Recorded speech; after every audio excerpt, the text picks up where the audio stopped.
اعوذ باللہ من الشیطان الرجیم بسم اللہ الرحمن الرحیم۔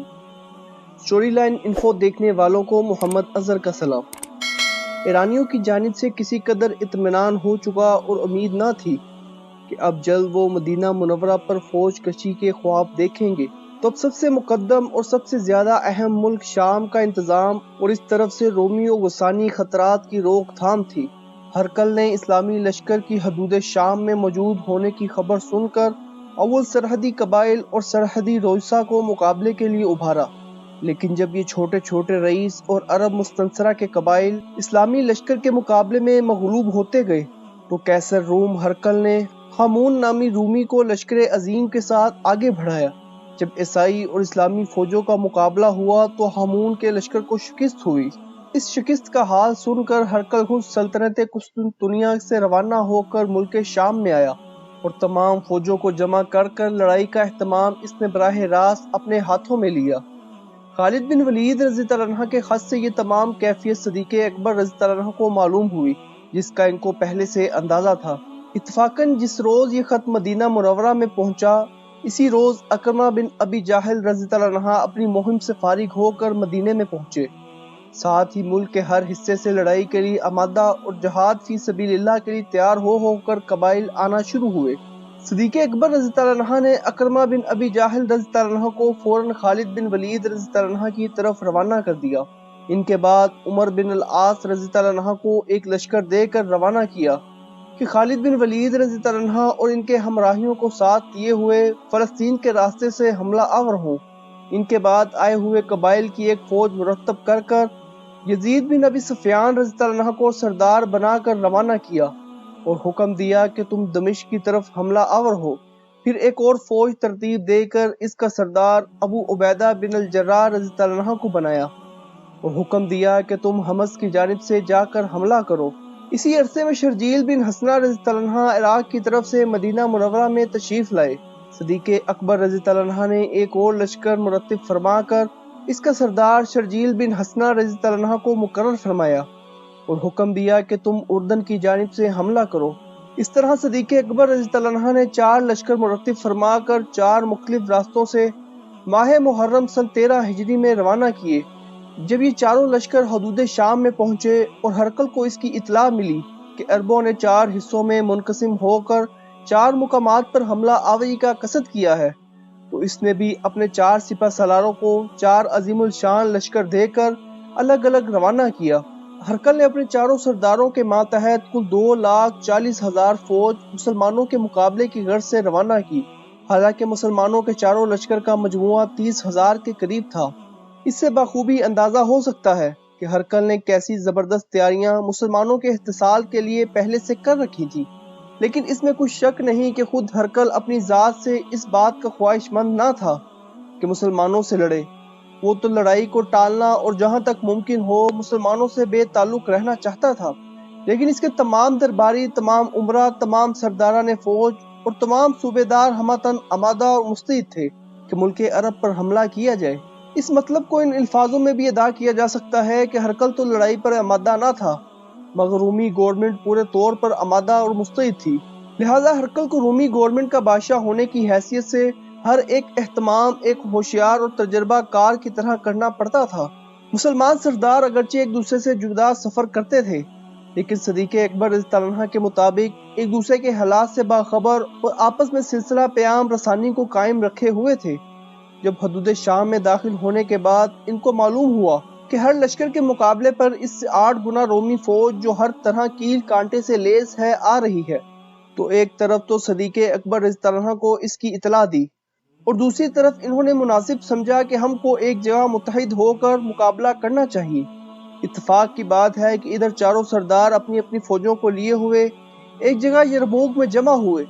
ادھر صدیق اکبر رضی اللہ عنہ نے رومی لشکر کی کثرت اور تیاریوں کا حال سن کر ایک طرف تو 4 سرداروں کے نام ایک جگہ جمع ہو کر مقابلہ کرنے کا حکم بھیجا اور دوسری طرف خالد بن ولید رضی اللہ عنہ کو لکھا کہ تم صبح ہیرا میں اپنی جگہ مسنہ بن حارث رضی اللہ عنہ کو وہاں کا ذمہ دار افسر بنا کر نصف فوج مسنہ کے پاس چھوڑ کر اور نصف فوج خود لے کر شام کی طرف چلے جاؤ۔ اور وہاں کے تمام افواج اسلام کا اہتمام بحیثیت سپہ سالار اعظم اپنے ہاتھ میں لے لو۔ چنانچہ خالد بن ولید رضی اللہ عنہ نے 10,000 فوج مسنہ بن حارث رضی اللہ عنہ کے پاس چھوڑی اور 10,000 فوج لے کر شام روانہ ہوئے۔ ادھر ہرقل نے جب یہ دیکھا کہ چاروں اسلامی لشکر ایک جگہ جمع ہو گئے تو اس نے بھی اپنے چاروں سرداروں کو حکم دیا کہ ایک جگہ جمع ہو کر مقابلہ کرو۔ چاروں رومی لشکر جمع ہو کر چشمہ یرموک کی دوسری جانب ایک ایسی بیضاوی میدان میں خیمہ زن ہوئے جو پشت پر جانب پہاڑ اور سامنے کی جانب پانی سے محصور تھی۔ اس 2,40,000 رومی لشکر کا سپہ سالار اعظم ہرقل کا بھائی تزارک تھا۔ ہرقل نے اس کو لکھا کہ ایک زبردست لشکر تمہاری کمک کے لیے روانہ کر رہا ہوں۔ چنانچہ ہمون نامی سردار کو یرموک کی طرف روانہ کیا۔ اسلامی لشکر جو چشمہ یرموک کے اس طرف میدان میں پڑا ہوا تھا خود رومیوں پر اپنی قلت کے سبب سے حملہ نہ کر سکتا تھا۔ ادھر رومی جو ایک قدرتی حصار کے اندر محفوظ تھے باہر نکل کر مسلمانوں پر حملہ آور ہونے میں پسو پیش کر رہے تھے۔ یرموک میں جب دونوں لشکر جمع ہوئے تو وہ سفر کا مہینہ تھا۔ انہی ایام میں یا 2-4 روز بعد خالد بن ولید رضی اللہ عنہ عراق سے اپنے 10,000 لشکر لے کر یرموک کی جانب روانہ ہوئے۔ خالد بن ولید رضی اللہ عنہ نے ایک تجربہ کار سپہ سالار کی حیثیت سے تمام حالات کا معائنہ کیا۔ ایک رات ان کو محسوس ہوا کہ صبح رومی لشکر متفقہ طور پر حملہ آور ہوگا۔ انہوں نے رات ہی کے وقت تمام لشکر اسلام کو جس کی تعداد 40,000 سے 46,000 تک بیان کی گئی ہے بہت سے چھوٹے چھوٹے دستوں میں تقسیم کر کر ہر ایک دستے پر ایک ایک تجربہ کار بہادر شخص کو افسر مقرر کیا اور چیدہ چیدہ بہادروں کا ایک مختصر دستہ اپنی رفاقت کے لیے مخصوص کر کر نہایت عمدگی کے ساتھ ہر ایک افسر کو اس کے فرائض اور مناسب ہدایات سمجھا دی۔ رومی لشکر کی جانب سے اول 40,000 سواروں کے ایک لشکر نے حملہ کیا۔ خالد بن ولید رضی اللہ عنہ نے اپنے مٹھی بھر رفیقوں کے ساتھ آگے بڑھ کر اس لشکر کو بھگا دیا۔ اب دونوں طرف سے سخت حملہ شروع ہوا۔ اکرمہ رضی اللہ عنہ نے بلند آواز سے کہا کہ کون ہے جو میرے ہاتھ پر موت کے لیے بیعت کرے؟ اسی وقت زرار بن الزوار رضی اللہ عنہ اور دوسرے 400 آدمیوں نے بیعت کی کہ یا تو ہم شہید ہو جائیں گے یا فتح مند ہو کر میدان سے واپس آئیں گے۔ بہادران اسلام نے وہ کارنامے نمایاں کیے کہ چشمے فلک نے آج تک نہ دیکھے تھے۔ صبح سے شام تک شمشیر اور خنجر اور تیر اور سنان کا استعمال بڑی تیزی اور سرگرمی سے جاری رہا۔ ظہر اور عصر کی نمازیں غازیان اسلام نے محض اشاروں سے میدان جنگ میں لڑتے ہوئے پڑھی۔ دن ختم ہو گیا مگر لڑائی ختم نہ ہوئی۔ آخرکار رومی دن بھر کی صحبت کشی سے افسردہ ہو کر مسلمانوں کے مقابلے پر جم نہ سکے۔ پیچھے ہٹے اور ہٹتے ہٹتے دامن کوہا میں پہنچے۔ جب پیچھے ہٹنے اور بھاگنے کی جگہ نہ ملی تو ادھر ادھر کو پھوٹ پھوٹ کر ان کا سیلاب نکلا۔ مسلمانوں نے ان کا پیچھا نہ چھوڑا۔ بہت سے پانی میں ڈوب کر بہت سے خندق میں گر کر ہلاک ہوئے۔ 1,30,000 رومی لقمہ اجل ہوئے، باقی اپنی جان بچا کر بھاگ نکلے۔ ان مفرورین میں سوار زیادہ تھے۔ لڑائی تمام دن اور تمام رات جاری رہ کر اگلے دن صبح کے وقت مسلمانوں کی فتح کی شکل میں ختم ہوئی اور رومی سپاہیوں سے میدان بالکل خالی نظر آیا۔ رومیوں کا سپہ سالار اعظم تزراک برادر ہرقل بھی مارا گیا۔ جنگ یرموک ربیع الاول یا ربیع الثانی سن 13 ہجری میں بیان کی جاتی ہے مگر یہ صحیح معلوم نہیں ہوتا۔ جنگ یرموک یقیناً جمادی الثانی کے آخری طریقوں میں ہوئی۔ رومی لشکر کے یرموک میں آنے سے پہلے مسلمانوں نے بصرہ کے مقامات فتح کیے تھے۔ وفات صدیقی تک فتح یرموک کی خبر مدینے میں نہیں پہنچی تھی۔ یہ غیر ممکن تھا کہ فتح یرموک کی خبر 2-2.5 مہینے تک مدینے میں نہ پہنچتی۔ شام کے ملک میں یرموک کی لڑائی نے قیصر ہرقل کو بدحواس بنا دیا۔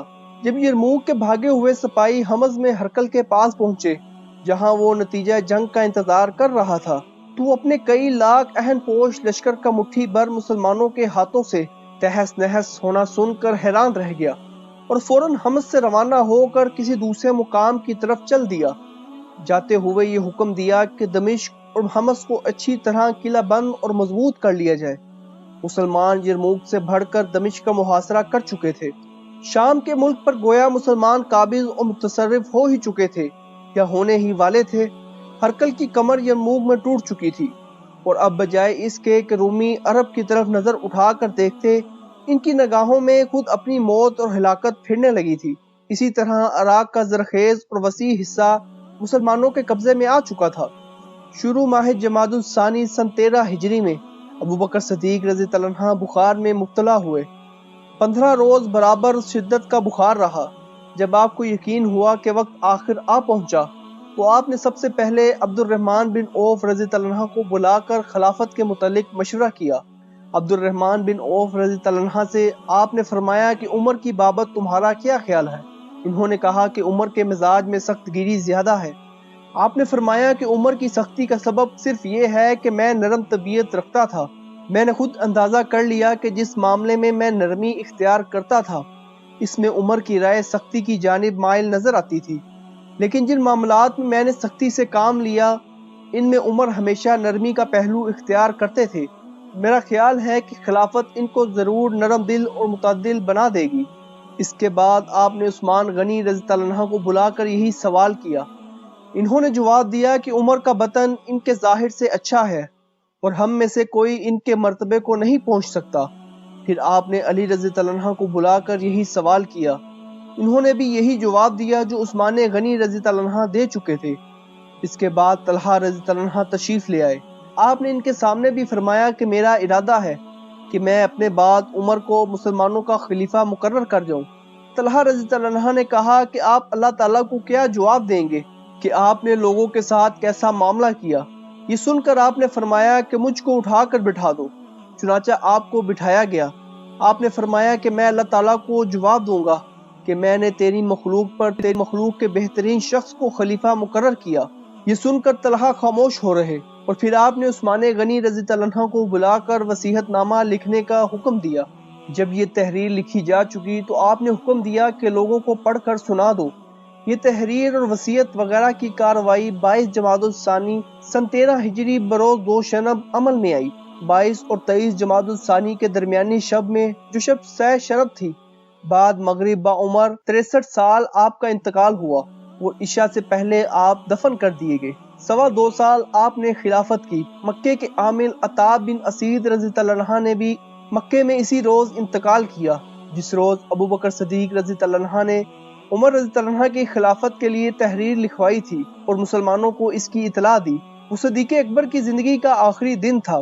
ادھر دوسری طرف وہاں عراق کی یہ صورت پیش آئی کہ جب خالد بن ولید رضی اللہ عنہ نصف فوج خود لے کر اور نصف فوج مثنہ بن حارث رضی اللہ عنہ کے پاس چھوڑ کر شام کی طرف روانہ ہوئے تو بہمن جزویہ ایرانی سپہ سالار یہ سمجھ کر کہ اب خالد بن ولید رضی اللہ عنہ کی غیر موجودگی میں مسلمانوں کو اس ملک سے نکال دینا آسان ہے، ایک لشکر عظیم لے کر آیا۔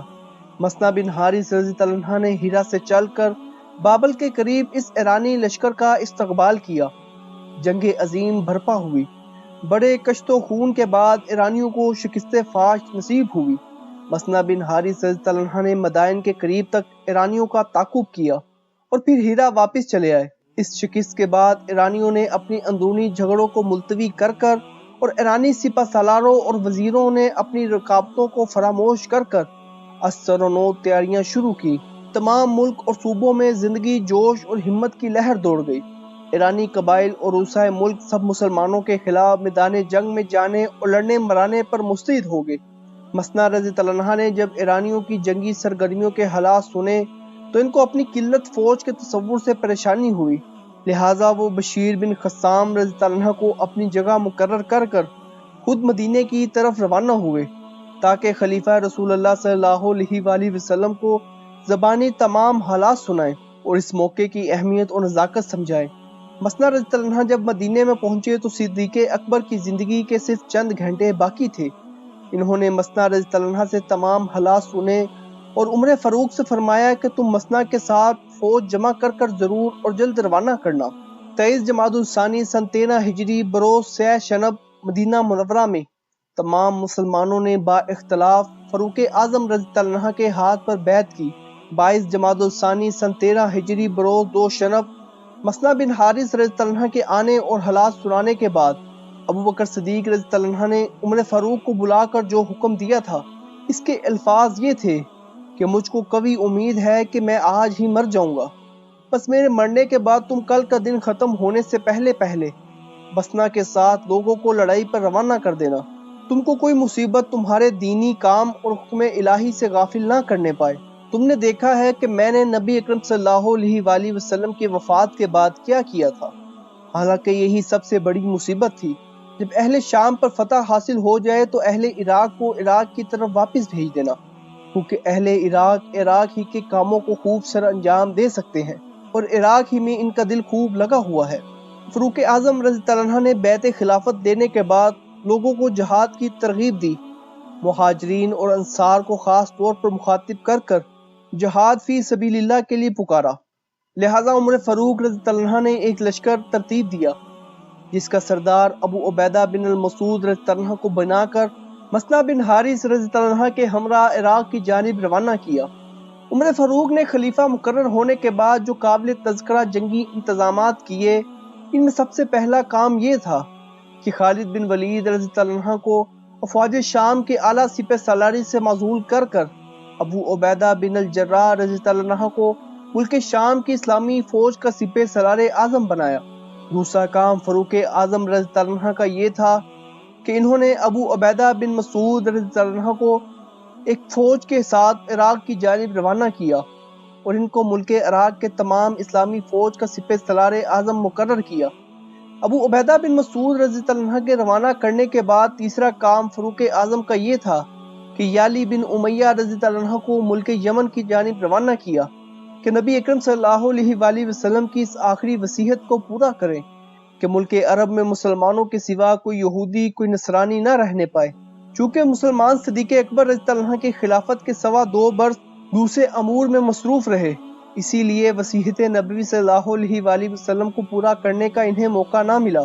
فاروق اعظم رضی اللہ عنہ نے یالی بن امیہ رضی اللہ عنہ کو حکم دیا کہ ملک یمن کی طرف جا کر نجران کے عیسائیوں سے کہہ دو کہ تم اس ملک کو چھوڑ دو، ہم تم کو حدود عرب سے باہر ملک شام میں تمہاری اس زمینوں سے زیادہ زرخیز زمینیں اور اس زمینوں سے زیادہ وسیع زمینیں دیتے ہیں، اور تم کو کسی مالی اور جسمانی محنت اور نقصان میں مبتلا کرنا نہیں چاہتے۔ ملک عرب اب صرف مسلمانوں کے لیے ہے، غیر مسلم ہونے کی حالت میں تمہارا قیام یہاں ممکن نہیں۔ یہ مختصر واقعہ جو ہم نے آپ کی خدمت میں پیش کیے سن 13 ہجری میں وقوع پذیر ہوئے۔ سن 14 ہجری کے واقعات جاننے کے لیے ہماری اگلی ویڈیو ضرور دیکھیں۔ اگر ویڈیو پسند آئے تو چینل کو سبسکرائب اور لائک ضرور کریں۔ اپنا اور اپنے گھر والوں کا خیال رکھیں۔ اللہ آپ کا حامی و ناصر۔